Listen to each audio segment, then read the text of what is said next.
Mainit pero hindi volleyball. Sumisipa pero hindi football. Ito ang tradisyonal na laro ng sepak takraw. Dito sa Malolos, Bulacan, nakilala namin ang isang coach na buong dedikasyon itong itinuturo sa mga kabataan. Siya si Coach James Ortega. Hindi lang basta estudyante, kundi parang mga anak na rin ang turing ni Coach James sa kanyang mga tinuturuan. At 100% siyang nakasuporta na mas hasain ang husay nila sa sepak takraw.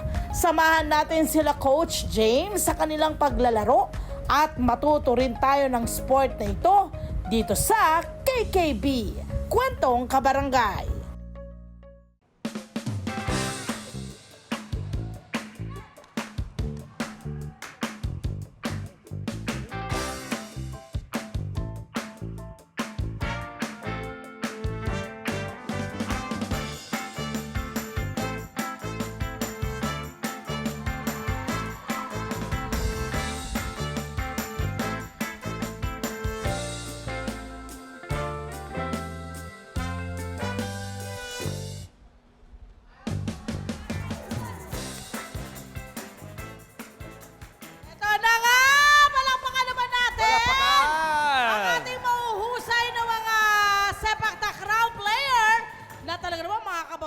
Pero ito na, tanungin na natin at kausapin ang kanilang coach, ang sepak takraw coach na si Coach James Ortega.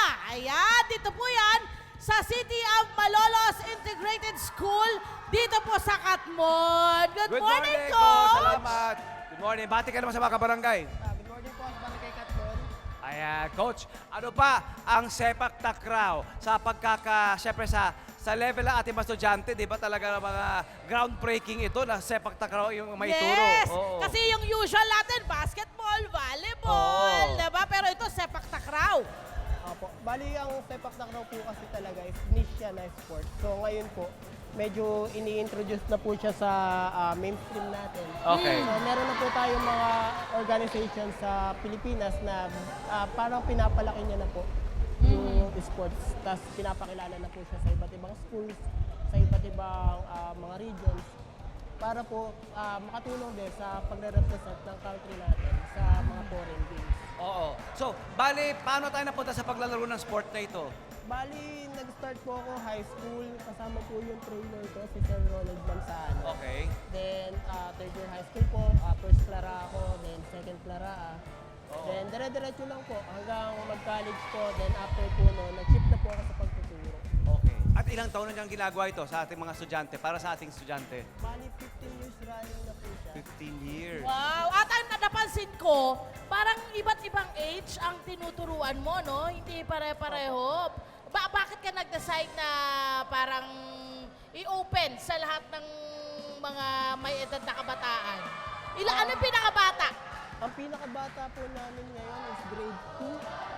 Grade 2 po, ang pinakabata namin. 3 years old? Hindi po, grade 2. Grade 2! Mga 8 years old. 8 or 8 years old, yes. O, tapos, mga kababaihan din, pinasali mo na rin. Opo, bali sa ano po kasi laro ngayon ng sepak, meron po siyang iba't ibang category. Yes. Meron po siyang girls na high school na up to 18 years old. Then ngayon po, meron na po kaming panibago pang category, which is elementary girls po. Yes. So ngayon pa lang po, bali sinasama na po namin siya sa training. Nag-start na rin po kami. Correct. At nalaman namin, Coach, na meron ka na raw 13 mga team na napag-champion. Tama po ba? Wow! Dito po sa ano namin, sa city namin, Oo. bali 13 times na po kami nag-champion. Oho. Yun, kami na rin po yung nagre-represent ng City of Malolos sa Oho. regional teams po. Okay. So, ano ba ang panuntunan ng ating mga estudyante para makapasok sa team? Unang-una po kasi more on about sa passion nila sa laro. Kung hilig po talaga nila yung laro, Oo. mas madali po turuan. Okay. Kasi nasa Mas, puso na po nila. mas madali bang turuan ng babae kaysa sa estudyanteng lalaki? May kinalaman ba ito sa flexibility, sa agility ng babae, more than male students? Opo, kasi parang inherent na po sa katawan nila yung pagiging flexible. Oo. Mas malambot po yung katawan nila, Okay. mas malambot yung kilos. So, ang bali sa training na lang po namin is tinuturo namin kung paano po siya ma-adjust, ma-transition para maging mas matigas naman yung galaw nila. para po sa paglalaro. In fairness kay Coach meron po siyang regular job, no? Pero binibigyan mo talaga ng oras itong pagko-coach mo. Opo. Ba't ayaw niyo pong bitawan yung pagko-coach? Ano na po siya naging part na rin po siya ng lifestyle ko. Oo. Tapos naging passion ko na po siya. Oo. Ever since po talaga is naging ano na po, goal na po namin dito sa Katlon na makapag-develop pa po kami ng mga bata na makakapag-represent po sa city natin, sa regional games po. Saan mo nakikita yung yung future ng nitong sport na to, lalo na dito sa Pilipinas? Ano yung nakikita mo? Pwede ba siyang pumantay sa basketball, sa volleyball pagdating ng araw? Opo, o meron naman po siyang, malaki po talaga ang potential ng sepak takraw. Yes. Yun nga lang po talaga, more on about siya sa funding. So, kailangan po natin ng someone na or some major corporation na magbabak. O yan, manawagan na. Narito na rin lang Actually, tayo. alam mo, ang isa pang nating nakikita rito, yung mismong taga-barangay yata nila ay sinusuportahan din Opo. kayo. Makikita natin yung ating mga nanonood ngayon dito ng mga kabarangay na nandito ngayon, pinapakita, ayan Diba? Sinusuportahan nila ang kanilang mga kabataan dito. Dapat naman talaga, my friend, Tama. na sinusuportahan. At syempre nandito ngayon ang kanilang mga players, si Jan Marie, Rian, Nia Joy, Marinel, Patricia, and Jovel. Ayan. Come, guys. Pwede ba namin silang makausap muna? Halin muna kayo rito. Halin muna kayo bago kayo magbakbakan ulit. Bakbakan. Dito tayo, dito. Sige, Dito, doon, halin kayo rito. Ayan. Okay. Sino ba ang pwedeng sumagot sa katanungan Spokesperson. ko? Diba? Ano ang nag-udyok sa inyo na sumali sa sepak takraw at hindi sa ibang sports? Anong meron ng sepak takraw kaya mo ito pinasok? Nung tuwing uuwi po kasi ako ng school is, palagi ko na po siyang nakikita sa school. Na-intriga po akong sumali. Hanggang sa tumagal po, nagustuhan ko po siya. Ano ang gusto mo sa sport na to? Dito po is, nakakapil po ako ng, Bukod sa camaraderie mo sa kapwa mo mga kalaro, hindi ba, ka-teammate mo, ano yung natuturo? Nadidisiplina ka ba? Lumalakas ka ba?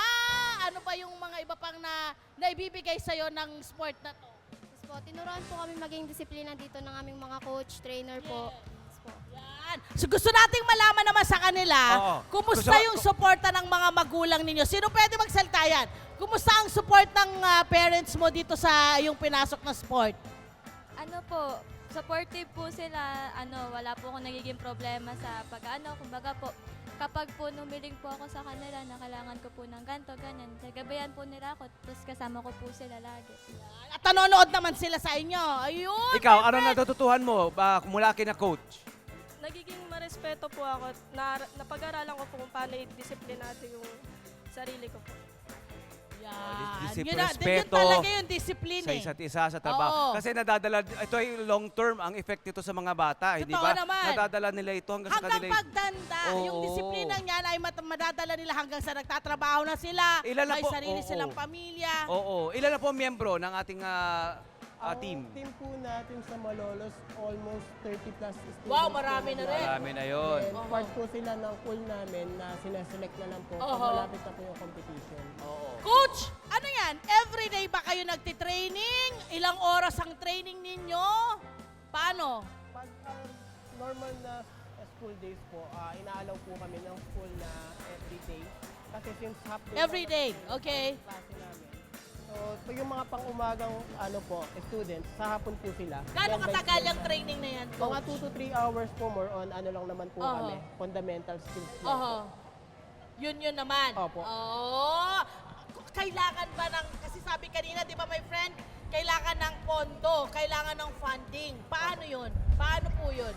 So, sa amin po ngayon, tinutulungan po kami ng barangay, ng school na makapag-produce po ng mga gamit namin. Example po, bola, which is madalas po talagang maubos sa amin.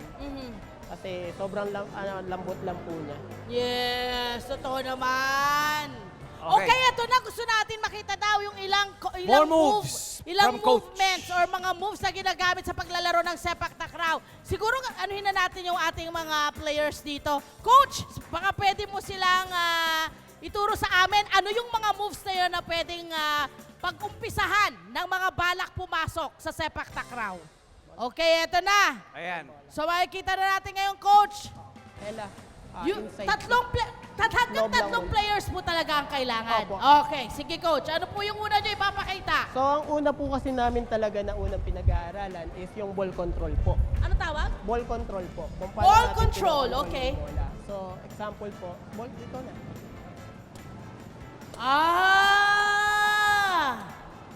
Okay. Gaano katagal bago matutunan at maging ganyan kakagaling na hindi na nalalaglag yung bola, coach? Ang sepak po kasi sobrang tagal niya. So, yung simple po na ball control, inaabot po siya ng months, minsan po years na. Yeah, depende sa kagustuhan din naman kasi ng Opo, player depende yan. rin po sa Okay, bata. bukod po doon, ano pa po yung pwede niyong ituro dito? Service. Ipakita, coach. Ito po, yung entry level po na service na tinuturo namin sa mga bagong player. Good service. Sa entry level na Service po. step. Service! Okay, entry level ng service. Ayan, nandun tayo. Yun yung ating magsiservice. Siya po yung meron talaga tagahagis. Opo. Ayan, Bali, okay, ang ito yung sepak po magkikita. kasi, Sige, tingnan natin. May mga iba't ibang posisyon.